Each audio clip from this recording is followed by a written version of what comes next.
I've decided to go to the mountains. I'm back at the studio. I don't have a lot of energy left after my full day.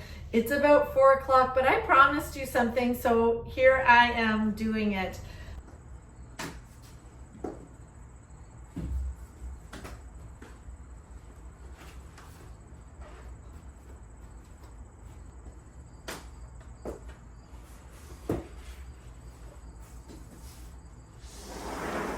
Hi everybody, happy Monday. I am in my studio gallery. I just brought in a whole bunch of work because I have some clients coming. They booked this ages ago. They've come in to Ontario for a wedding, and I'm just so honored that I'm part of one of the things that they want to do. So there's about 6 people coming, 3 couples I believe, who are coming to the studio, and then we're gonna migrate over to Crown and Press, my gallery, and show them that work. They said they're art collectors. I think one of them is a painter, and it's always a real treasure and a real honor for me to show off the work. Show off my work and then show off their work, which is why I'm wearing kind of white in the studio. I will change when I get back this afternoon to do some painting, and that will just be in a few minutes because with this video I will set up the studio as if you were coming to see me in my studio, to see some fresh work, plus, you know, to see kind of the working studio. And then I'm going to take them over to the gallery, but then I'm going to be back and I want to start a painting today. Sound good? All right, come along while I clean up.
Isn't this cabinet just the best thing?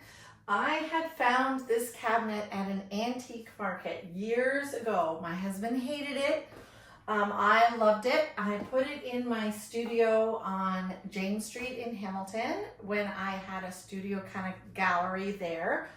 And it was so wonderful. And then when we built this studio, I asked my son-in-law to actually build it in. So it got a new side, we color matched, and it is perfect and so shabby chic. Do you remember when shabby chic was all the rage? It might still be, but do you remember? So this is just great. Like, I can close it off while I'm working, and I often have all of my canvases that I store here. But for today, I want to have access to it. So I've rearranged all my books. I have a Canada Coast to Coast coffee table book, there was a thing inside my shoe, and look at those cows, and I have a whole bunch of notebooks. And I thought that this would be a great place to display them. And then every once in a while, I have to look through the drawers to see what I have. And apparently I have a lot of bags.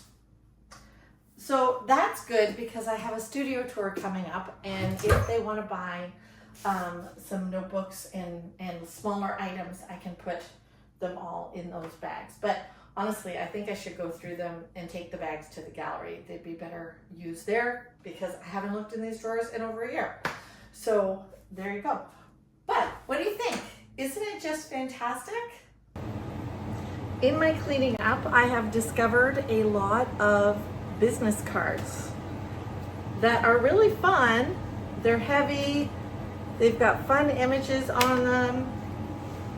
However, I moved and the address is no longer correct, but I've still been using them. I don't know, it's not very professional, but people do know that I'm a professional artist. So maybe they like my cheapness, my recycling. I just kind of cross off the address and give them out at my garden tour. I figure they know where I am. They are here at the garden tour, and I cross them off. So, but look, there's a lot in there. It's gonna take a lot of garden tours to get rid of these.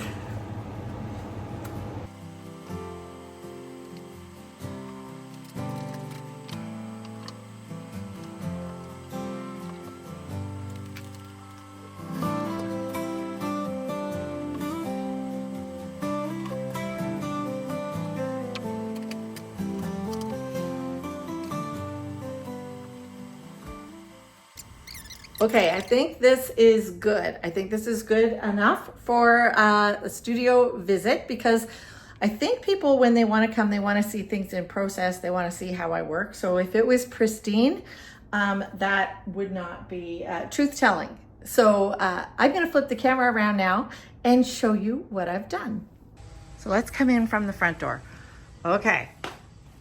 What I've tried to do is clean up, and I'm gonna reduce this, clean up well enough that I could show anything in a minute, but also show what I'm working on. The only thing I don't like is that these red canvases are kind of blocking the slider window, which I think maybe what I'll do is I'll pull out this desk a little further and put them behind there, and that might solve that and give me some extra light in here today. So here it is. I've got some finished pieces that aren't even on this one, and this one are not even on my website yet, that are going to be special for the garden party. And I've got pieces that I'm working on. I've got an old floral, which is appropriate for the garden party. I've got my square foot pop pieces ready to go for Thursday's show.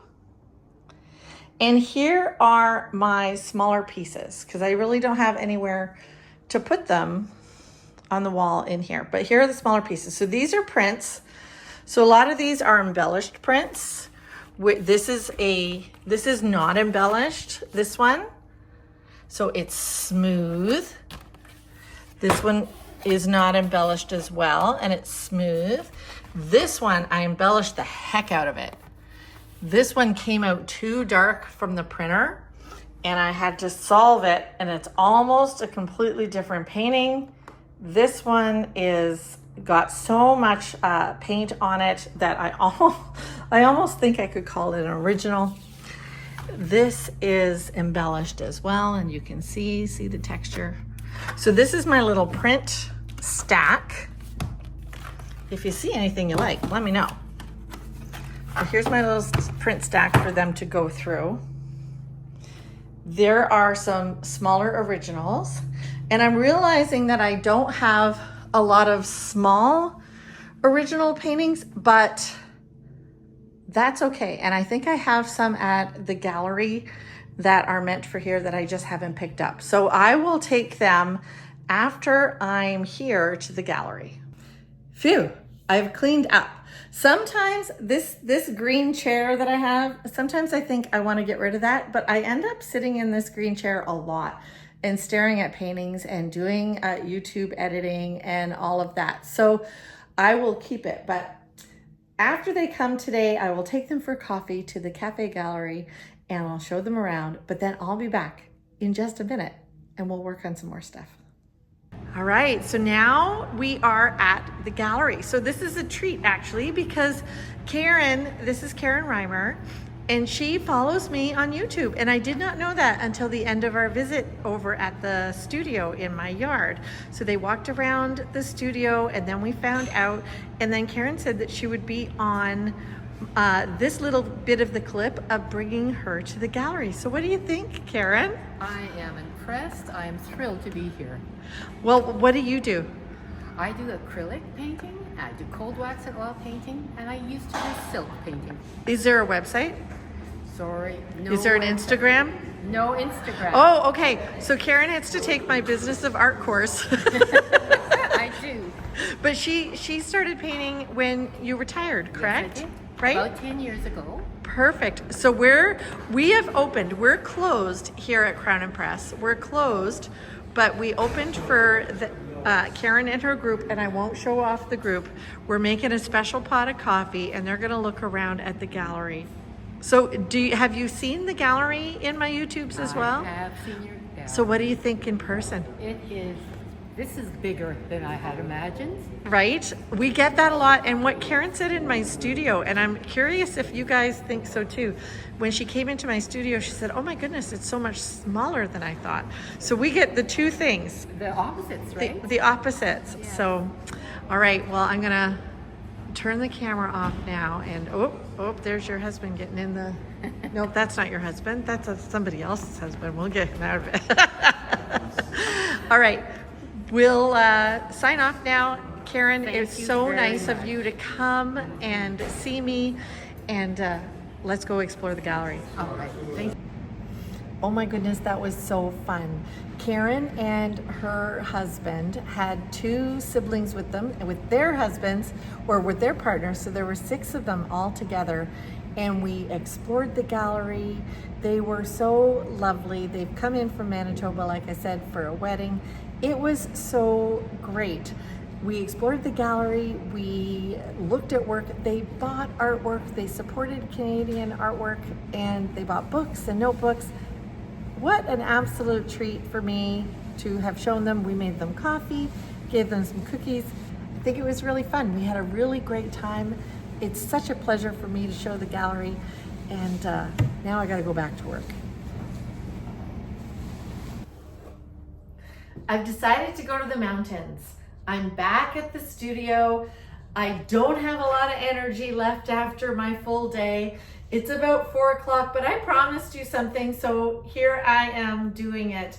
I am going back to the mountains, and this is Jasper, which is on my heart a lot because of the terrible fires and everything that have happened there. So my prayers go out to the people of Jasper as they recover from the terrible fires. But I'm going to be painting this. What I'm doing right now, I've got my square. So this is not square, so I'm reorienting the image, and I'm using my chalkboard chalk, and I'm going to chalk in the image, and then I'm going to ink in the image, and that is it for me today. Tomorrow I have the full day. I think I will make a fresh palette tomorrow. I was tempted to do that today, and I thought, why? I'm not going to use it. And I will get some shooting in for you tomorrow. And yeah, so let's go. What I'm doing is I'm simply chalking in my image, trying to get it right. What I'm trying to do with this one is get a real sense of distance. So I'm going quite, if you can see it, you might be able to see it. I'm going quite forward with this rock. With this rock that is right here. That's the bottom of my painting. So let me, okay. And then it's going to be square. So let's see. Oh, what I really want these trees in it. I really love the idea of these tall trees. Oh, so already I'm actually quite, if I just go with the painting and I put that in the middle, I am quite off. So I may have to do something like this. Yeah. And move this over. So already I have just shown myself that I am wrong in my drawing. And that's what's so nice about the chalk. Just kind of erase it. And then there's the water in behind that really icy blue strip. Such precision I draw with, don't you think? And okay, so we've got this little rock over here, and yeah, so I've got this little tiny tree, or this little tree, and then the two tall trees. There you go. And then the next one is slightly smaller. Right now, I'm just kind of indicating where I want things, building the composition. This is water. I might even do a W there. This is kind of a grassy knoll, and there's more water down there. Okay, so really quickly, I've gotten in these two tall trees. Yeah, that's right. And then the mountain that's in the background, let me just get the form and where it's coming off the page. I don't know if you can see that big long line. Adjusted already, and they're little tiny. These are so far, the little tiny trees are very, very small. And then we'll get out with some. And the neat thing about this is that these mountains in the background that I'm drawing are going to be pushed so far. And that is my goal, is to try to capture that. I'm a very high contrast painter. And that is a challenge for me, to keep things, you know, really far in the distance. And this painting is going to be interesting because most of it is far away and the front is quite close. And here, we'll just draw in where this tree line is, that mid-range, that mid-layer of trees, kind of going right across. And then this has definite shapes of lights where there's trees and where there's not trees. And then the rocks and shadows of that mountain that's close. Now, I think I'm doing okay here. I don't think this shape is right. And really, if I don't get the shapes completely right, it's not a portrait. I mean, I want it to kind of look like the mountain so people can have it recognizable, but I'm interpreting, right? There's even more mountains in there if you look close at the picture. Okay, so now I'm going to get some alizarin crimson. This is an alizarin crimson by Golden. And this is the color I like to use. Oops, I put way too much on my palette. I'm gonna get a table so I have someplace to put it. All right, and then a little bit of water. And a pointy brush. And I'm going to use a fairly large pointy brush. I'm using a fairly large pointy brush so that it doesn't take me forever to draw this. Okay, water. Look at my big dollop of alizarin crimson. And I'm going to make this quite fluid. Like I'm going to use a lot of water on this while I draw it. All right, where's my can? All right, I'm going to start with things that are closest to me. And I'm loosely drawing in shapes, giving those shapes a variety of weight and length, because I don't want this to be boring. This is a live tree. There's nothing about it that's, you know, really symmetrical. It's very straight though. And then leave a little bit about the trunk at the bottom. Oh, it's this rambling on, talking to you while I do it. So if I get quiet, you'll realize I just got lost in the thought. But these two trees are kind of going to be a focal area in the image.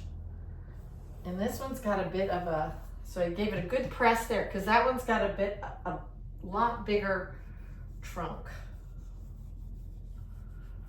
And this one comes down a little further. We got some grass in here. Sometimes I indicate a large shadow area so that I don't miss, you know, where the shadow is going to be. And here is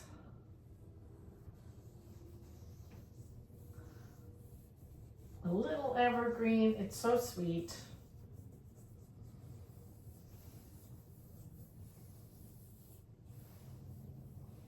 There's my water line that I'm doing now. It's such an intense blue in the water. And if you've ever been to the mountains of Canada, you will know that you will know that the water is so icy blue. It's a mineral that is coming off the mountains. Okay. And then I've got this rock that is going to be in the foreground. And when I paint it, I will give it a lot more dimension, but I'm just indicating the shapes at this point. Okay, so I've got this, just got this little tiny tree that's growing out of that rock that I really loved. The grassy area, and there's a little more water in here. And now this middle line of trees. And really, I'm just kind of going up and down. I will develop these shapes and the variety of color and shape in the color blocking stage. But at this point, I'm just trying to get an indicator for myself where they are.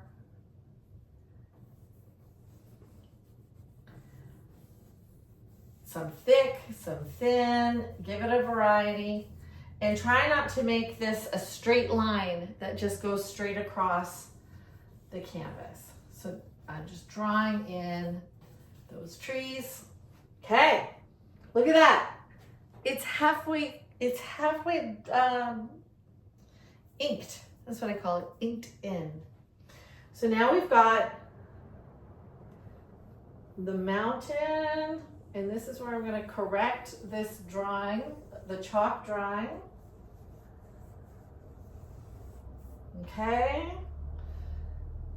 And again, there's little tiny trees. So I'm just giving myself a little indication so that I don't forget to paint the trees. And these are shapes of kind of like rivers of trees where there's little trees and then there's just grass. And again, I'm just indicating to myself where they are so that I can start that tomorrow. Now this big rocky mountainside, the light is hitting certain areas and I will want to capture that. because that's what's going to give me form for that mountain. All right, and then up. And it ended up that Karen from before, from the video, she ended up buying from me a painting that I had here in the studio of mountains. She said that mountains make her cry. They give her such peace when she's in them. And I recounted a story to her about when I used to live in Tanzania and in Kenya. Especially when I lived in Kenya, I lived in a place called Kajabi, where the international school that my kids went to and where I taught art. And it was a wonderful, wonderful little town right at the Rift Valley. Like outside my window, I could see into the Rift Valley. It was amazing. But we would have to go to Nairobi now and then for a day to do, take students to appointments, to take, for our appointments or whatever. And Nairobi is a big, bustling city, lots going on, and it was always just wild in Nairobi, just very, very busy. Lots of people, lots of gas and smoke from cars.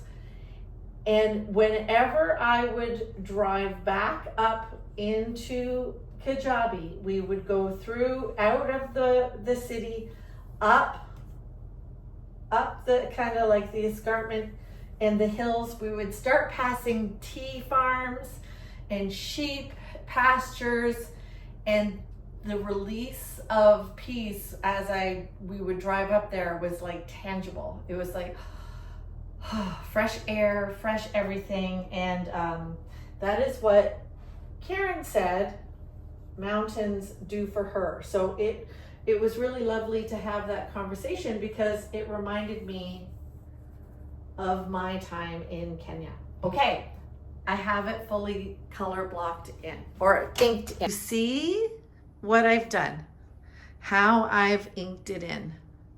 I corrected the drawing. You can see where some of the chalk got corrected.